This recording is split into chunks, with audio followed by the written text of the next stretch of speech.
옛날 옛적 프랑스 파리 한중앙에는 세계적으로 유명한 루브르 박물이 있었다. 이 박물관은 수많은 미술 작품들과 함께 그 깊숙한 곳에 비밀을 숨기고 있었다.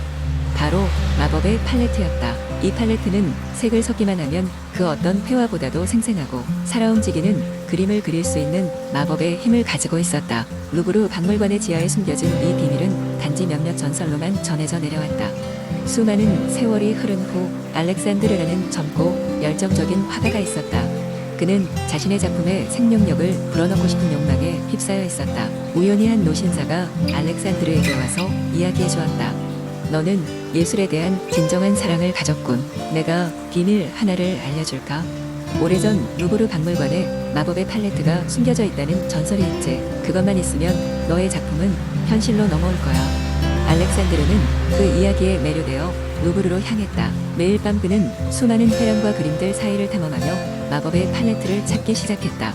어느 날 그는 박물관의 깊숙한 곳에서 묘한 빛을 발견하게 되었다.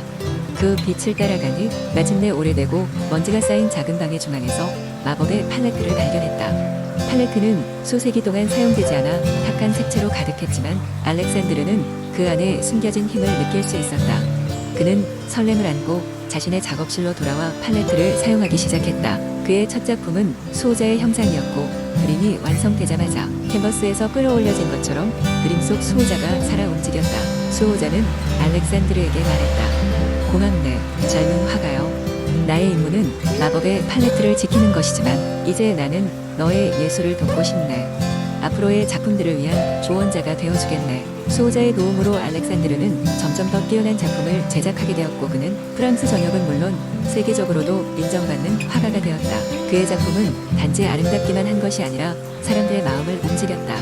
그의 성공 뒤에는 항상 수호자가 살아 움직이며 그를 이끌어주고 있었다. 마법의 팔레트를 통해 예술의 경계를 넘어선 알렉산드르는 예술이 주는 진정한 기쁨을 발견하게 되었다. 그는 이를 후세에도 전하기 위해 제자들을 교육하였고 그들에게 마법의 팔레트에 대한 비밀을 설명하지는 않았지만 예술에 대한 열정을 불어넣어 주었다.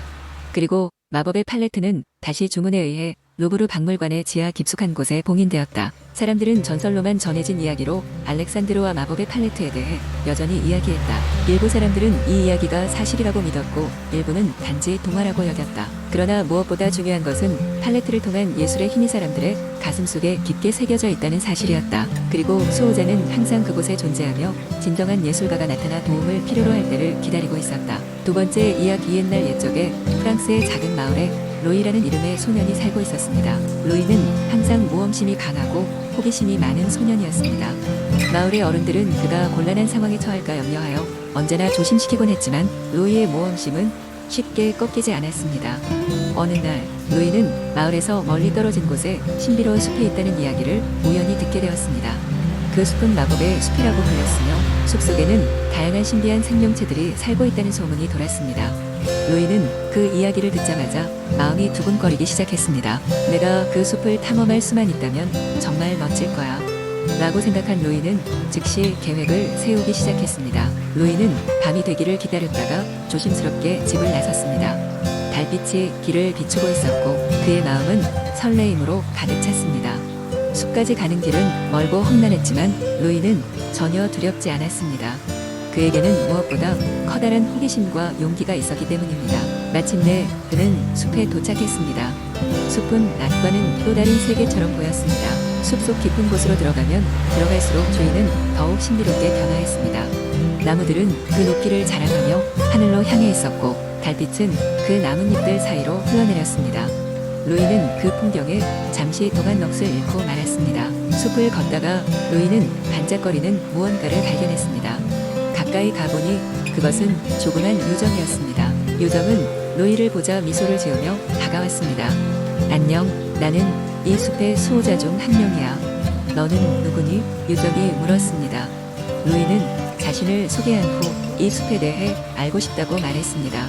요정은 로이에게 웃으며 몇 가지 마법의 비밀을 알려주었습니다. 나무들은 실제로 움직이며 새로운 이야기를 들려주는 생명체라는 것과 숲의 중심에는 마법의 웅덩이가 있어 그곳에서 소원을 빌면 이루어진다는 이야기였습니다. 로이는 요정의 이야기에 더욱 흥미가 생겼습니다. 그는 요정과 함께 마법의 숲을 돌아다니며 여러 가지 신비로운 모험을 했습니다. 시간이 빠르게 흘렀고 로이는 집으로 돌아가야 할 시간이 되었습니다. 그는 요정에게 이 숲에 다시 돌아와도 좋겠냐고 물었고 요정은 웃으며 언제든 환영한다고 말했습니다.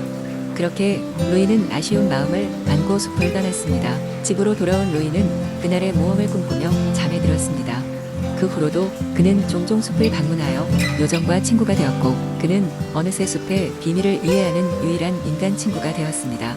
그리고 그렇게 로이는 자신만의 특별한 공간을 가지게 되었습니다. 그 후로 로이는 자신이 겪은 신비로운 이야기를 마을 사람들에게 전하기 시작했고 마을 사람들은 로이의 이야기를 들으며 다시금 잃어버린 동심을 되찾게 되었습니다.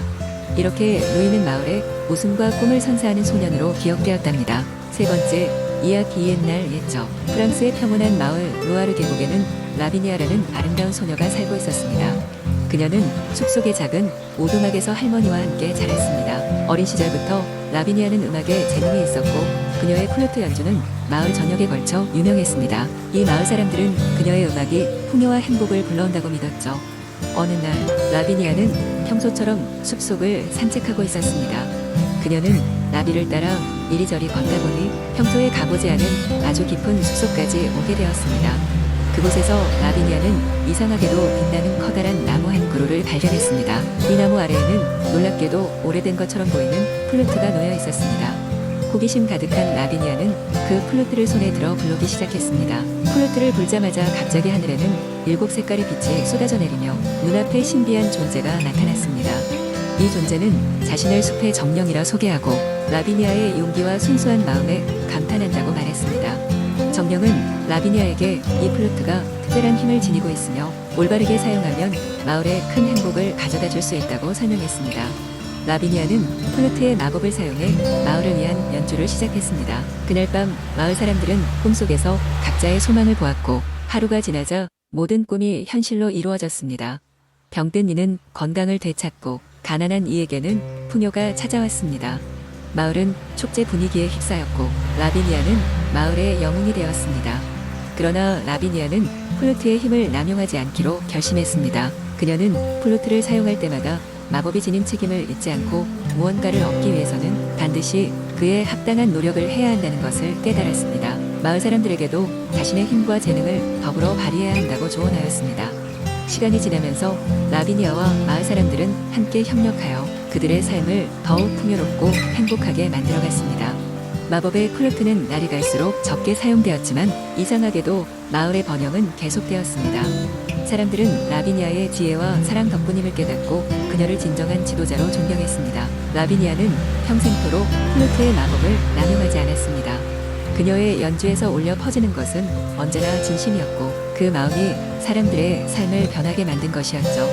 그녀가 늙어감에 따라 플루트는 전설이 되었고 라비니아의 이야기는 프랑스 전역에서 이어내려오는 자랑스러운 동화가 되었습니다. 이 이야기는 우리에게 진정한 행복은 마음에서 비롯된다는 것을 알려줍니다. 네 번째, 이야기 옛날 옛적 프랑스의 어느 작은 마을에 장미로 유명한 아름다운 정원이 있었습니다. 이 정원에는 특별한 장미 한 송이가 있었는데 그 장미는 마법의 힘을 가지고 있어 사람들의 마음을 치유하고 행복을 가져다 준다는 전설이 전해졌습니다. 그러나 이 장미를 찾기 위해서는 용감한 도전과 험난한 여행이 필요했습니다. 마을에는 용감하고 정의로운 청년 로랑이 살고 있었습니다. 그는 항상 마을 사람들을 도우며 그들의 신뢰를 얻고 있었으나 아버지가 심각한 병에 걸리자 큰 슬픔에 빠지게 되었습니다. 로랑은 아버지를 구하기 위해 전설 속의 마법의 장미를 찾기로 결심했습니다. 로랑은 빛나는 갑옷과 날카로운 검을 준비하고 여행을 떠났습니다. 그의 앞에는 울창한 숲과 높은 산맥 그리고 마법의 생물들이 기다리고 있었습니다. 먼저 그는 마법의 숲을 지나가야 했습니다. 숲에는 말을 할 줄 아는 늑대가 로랑의 앞을 가로막았습니다. 로랑은 늑대에게 자신이 마법의 장미를 찾는 이유를 설명하고 늑대는 그의 진심을 인정하여 전설의 장미가 있는 곳으로 가는 길을 알려주었습니다. 숲을 무사히 넘은 후 로랑은 거대한 산맥에 도달했습니다. 높은 산은 사람의 손길이 닿지 않는 곳으로 가는 길을 감추고 있었습니다. 그러나 로랑은 포기하지 않았습니다. 그는 바람의 정령을 만나 도움을 청했습니다. 정령은 로랑의 용기와 끈기에 감명받아 그에게 올라가는 가장 안전한 길을 가르쳐 주었습니다. 마침내 로랑은 연못이 있는 평원에 도달하게 되었습니다. 그 연못 한가운데에 장미가 있었습니다. 그러나 그곳은 무시무시한 그리고 거대한 뱀의 지배하에 있었습니다. 로랑은 뱀과 맞서 싸웠고 여러 차례 교전을 통해 마침내 뱀을 물리쳤습니다. 로랑은 소중한 장미를 손에 넣고 마을로 다시 돌아왔습니다. 마법의 장미는 그의 아버지를 치유했으며 마을 사람들은 그의 용기를 높이 평가하고 축하했습니다. 로랑은 장미의 마법을 오직 사람들을 돕는 데에만 사용하기로 맹세하고 마을은 행복과 평화로 가득 차게 되었습니다. 프랑스의 작은 마을에는 아직도 그들의 용감한 영웅 로랑과 마법의 장미에 대한 이야기가 전해지며 사람들은 그의 이야기를 통해 진정한 사랑과 용기의 의미를 배우곤 합니다.